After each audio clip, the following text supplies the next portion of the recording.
What's up, everybody? You're watching 60 Seconds with Jay, where we talk about South Florida real estate and what's really going on. Stay tuned.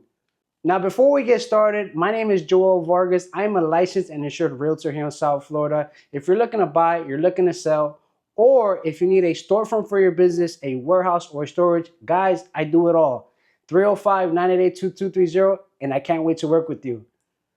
Now, today we're going to be talking about something very, very interesting. The top 3 ways to make money in real estate. Get a pen and paper because it's going to be a good one. Now, starting out at number 3 on this list on how to make money in real estate, we're going to be talking about buying and renting out a property.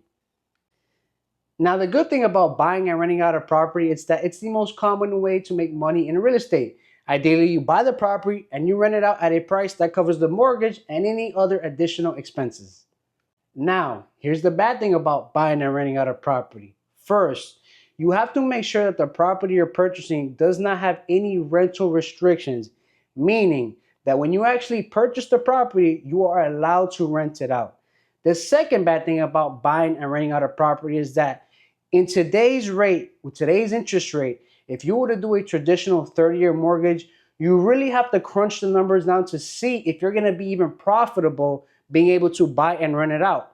Why do I say this? Well, because interest is so high, insurance, mortgages, everything's going to be at an escalated cost. So you got to be sure that you're actually going to be profitable. Guys, if you're making anything less than $300 profit every single month, I would seriously reconsider if buying and renting it out is for you. Now, number 2 on this list on how to make money in real estate, we want to be looking at alternative ways of living. Now, what do I mean by alternative ways of living? Well, single-family homes, townhomes, and condos aren't the only way that people are living.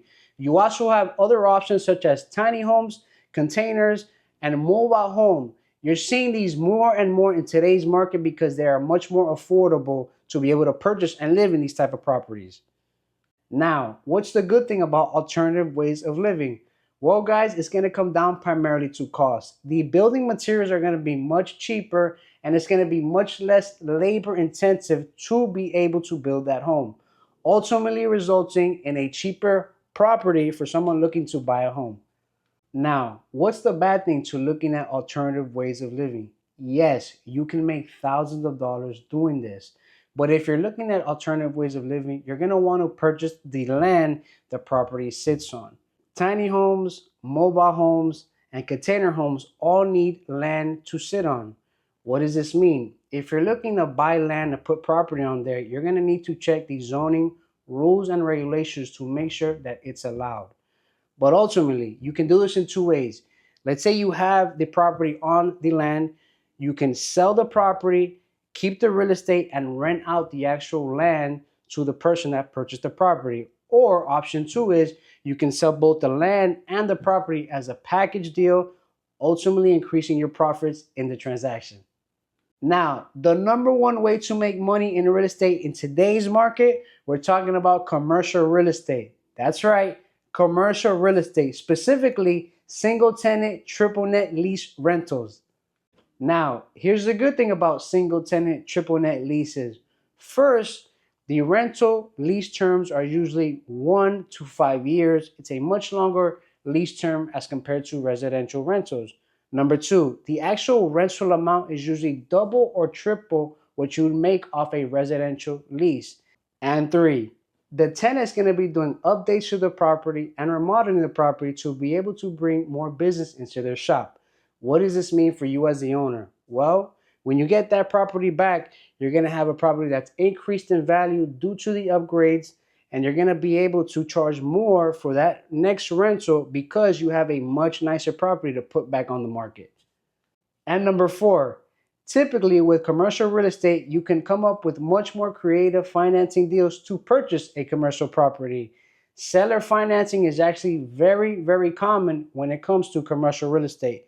Don't be afraid to get out there, look for a deal that works best for you as the buyer and also for the owner/seller. Now, the bad thing about commercial real estate.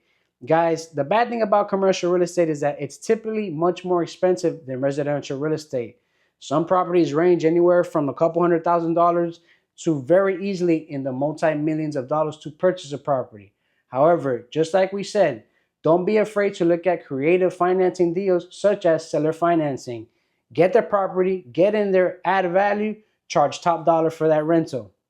All right, everybody, we just finished our video on the top 3 ways to make money in real estate. And as always, my name is Joel Vargas. I'm a licensed and insured realtor here in South Florida. I specialize in residential and commercial real estate. If you're looking to buy, you're looking to sell, or if you need a storefront for your business, a warehouse, or storage, guys, I do it all. 305-988-2230, and I can't wait to work with you. Have a great day, everyone.